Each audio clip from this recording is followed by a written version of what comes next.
change, looking for pain. Pulling a mob, pushing a train. I'll never stop, stick to a lane. Pick up the pieces and go rearrange.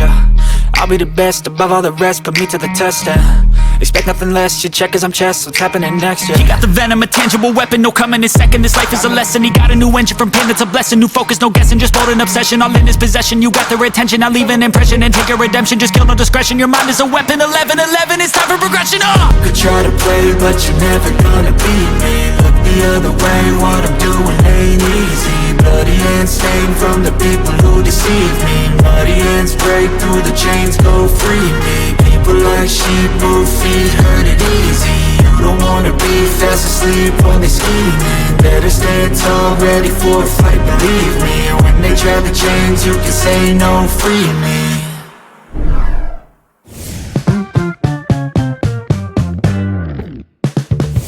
कहानी शुरू करने के पहले जान लेते हैं कि अभी तक हमने क्या क्या सुना है। दरअसल अभी तक मैंने आपको बताया है कि कैसे 17 दिनों तक कामत क्लब के बाहर मैं बैठा रहता था, स्ट्रगल करते हुए अपने पहले काम की तलाश में एज एन असिस्टेंट डायरेक्टर। और फाइनली 17 दिनों के बाद एक वॉचमैन को मुझ पे दया आ जाती है और वो एक दिन मुझे ये प्रॉमिस करते हैं कि वो अंदर जाकर के किसी न किसी प्रोडक्शन वाले से मेरी मीटिंग करवाएंगे। और इसी आस में मैं सुबह से शाम तक उस दिन बैठा था।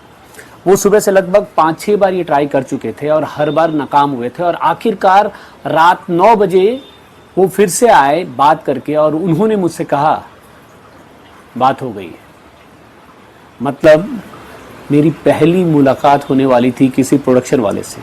आप समझ नहीं सकते कि मैं उस वक्त कितना एक्साइटेड था। और फाइनली थोड़ी देर के बाद वो वॉचमैन ने वहाँ पे वो लिखना शुरू किया। उन दिनों वो पेपर शीट होता था, उस पेपर शीट में सब एंट्री की जाती थी कि कौन अंदर जा रहा है, नाम नंबर ये। जब वो चिट लिख रहे थे ना तो उन्होंने धीरे से मुझसे कहा मेरा तो नहीं हो पाया, आई होप आपका हो जाए। मैं थोड़ा कंफ्यूज हुआ और मैंने पूछा क्या नहीं हो पाया सर? तो उन्होंने बोला इंडस्ट्री में एंट्री। मैं भी एक्टर ही बनने आया था यहाँ पे, एक्टिंग नहीं कर पाया तो अब वॉचमैन का काम कर रहा हूँ। समझ नहीं पा रहा था कि एक आदमी जो कि फिल्म इंडस्ट्री के इतने नज़दीक है, इनफैक्ट वहाँ पे वॉचमैन का काम कर रहा है और उसे इंडस्ट्री में काम नहीं मिला। मैं एक्चुअली अंदर अंदर थोड़ा कंफ्यूज भी हो गया ये सोच करके कि यहाँ मुझे काम मिलेगा क्या, क्योंकि मैंने भी कभी ज़िंदगी में काम नहीं किया था और मैं एज एन असिस्टेंट डायरेक्टर काम ढूंढ रहा था। हालांकि दोनों के प्रोफेशन में थोड़ा फ़र्क था, वो एक्टर बनना चाहते थे, मैं डायरेक्शन में जाना चाहता था, लेकिन कन्फ्यूज़ तो हो गया। और फिर अंदर बहुत सारे सवाल आ रहे थे और फाइनली मैंने धीरे से उनसे पूछा सर आप क्यों नहीं कर पाए काम? आप तो बालाजी के इतने नज़दीक काम करते, बालाजी के वॉचमैन हैं। तो उन्होंने बोला पैसा। बोला पैसा? बोले हाँ पैसे की ज़रूरत थी। अब स्ट्रगल करने में कोई पैसे तो मिलते नहीं हैं, घर भी चलाना था, खाना भी खर्चा, ये सब चीज़ें मैनेज करनी थी, तो पैसे की ज़रूरत थी। इसके चलते वॉचमैन का काम कर लिया। और आपको पता है उन्होंने जो ये बात बोली, ये बात मेरे दिमाग में आज तक बैठी हुई है। यहाँ से बहुत बड़ी लर्निंग मैंने ली है। मुझे समझ में आया कि पैसा कितना इम्पॉर्टेंट है, कि अगर आप पैसे के बारे में सोचेंगे तो आप अपने सपनों के पास होकर के भी उससे दूर चले जाएंगे, जैसा वॉचमैन के साथ हुआ। उन्होंने पैसे के बारे में सोचा, हालांकि वो उनकी ज़रूरत थी, लेकिन उन्होंने उसके बारे में थोड़ा ज़्यादा सोचा अपने सपनों से, तो अपने सपने से दूर चले गए। और तभी मैंने ये चीज़ डिसाइड किया कि मैं कभी भी ज़िंदगी में पैसे के बारे में नहीं सोचूंगा, मैं सपनों के बारे में सोचूंगा। और फाइनली अंदर गया। जब अंदर गया तो आप समझ नहीं सकते कि कितना खुश था। ये मुश्किल से 2 मीटर दूर पे शूटिंग चल रहा है, सब लोग शूटिंग कर रहे हैं, ये सब नज़दीक से देखते हुए मैं अंदर से कितना एक्साइटेड था बोल नहीं सकता था, लेकिन एक्सप्रेस नहीं कर सकता था कि मैं उनको बताना नहीं चाहता था कि मैं अनाड़ी सा हूँ। तो मैं बड़ा संभलता अंदर एक्साइटमेंट को दबाता हुआ टेरिस पे गया, जहाँ पे वॉचमैन ने मुझे बताया था कि मेरी मुलाकात होगी किसी प्रोडक्शन हिट से। टेरिस पे गया तो वहाँ भी शूटिंग की तैयारी चल रही थी और दूर चेयर पे एक मोटा सा आदमी बैठा हुआ था। उनका नाम था परवेज़। तो परवेज़ साहब से मैं मिलने गया। मैंने बोला हाय सर। उन्होंने मुझे देख के बोला आप? मैंने बोला सर वो वॉचमैन ने भेजा।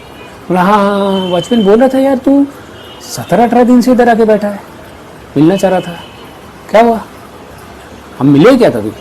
मैंने बोला नहीं सर वो मैं तो काम ढूंढ रहा हूँ। ढूंढ रहा है मतलब मैं सर असिस्टेंट डायरेक्टर बनना चाहता हूँ। उन्होंने बोला अच्छा, तो मतलब कभी काम नहीं किया, पहली बार कर रहे हैं? मैंने बोला नहीं सर, मैंने किया है, मैंने 2 साल काम किए। बहुत बड़ा झूठ था। मैंने ज़िंदगी में कभी काम नहीं किए थे, लेकिन मैंने उनके सामने झूठ बोला कि मैंने 2 साल काम किया, क्योंकि मुझे लगा कि अगर मैं झूठ नहीं बोलूँगा तो शायद वो अगले सेकंड बोले कि निकल जाओ यहाँ से। फिर उन्होंने बोला तुमने 2 साल काम किया, तो अभी तो तुमने बोला कि एज एन असिस्टेंट डायरेक्टर काम करना चाहते हो। मैंने बोला सर चाहता हूँ, मतलब बालाजी में काम करना चाहता हूँ एज एन असिस्टेंट डायरेक्टर, लेकिन मतलब मैंने काम किया सर 2 साल। उन्होंने ध्यान से मुझे देखा ऊपर से नीचे।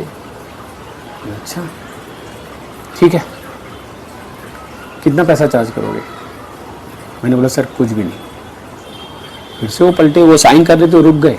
रुक करके उन्होंने मुझे देखा, मतलब तुम काम करोगे और पैसे नहीं लोगे? मैंने बोला नहीं सर, मैं ये बोल रहा हूँ कि आप पहले मेरा काम देख लीजिए।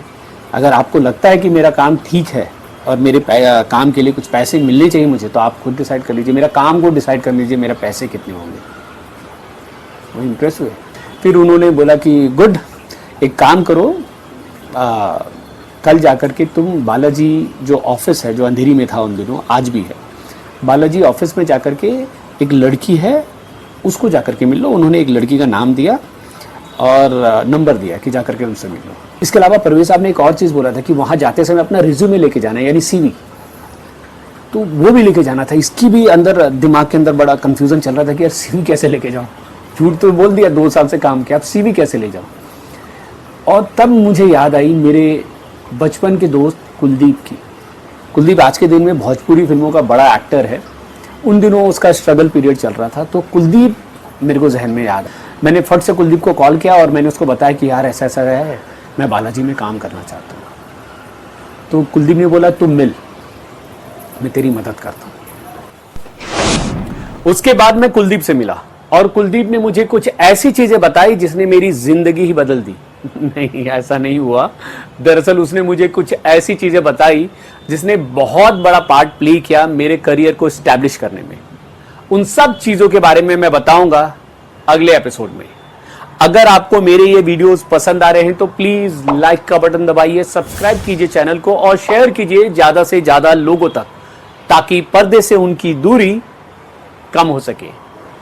तब तक keep trying hard until you succeed.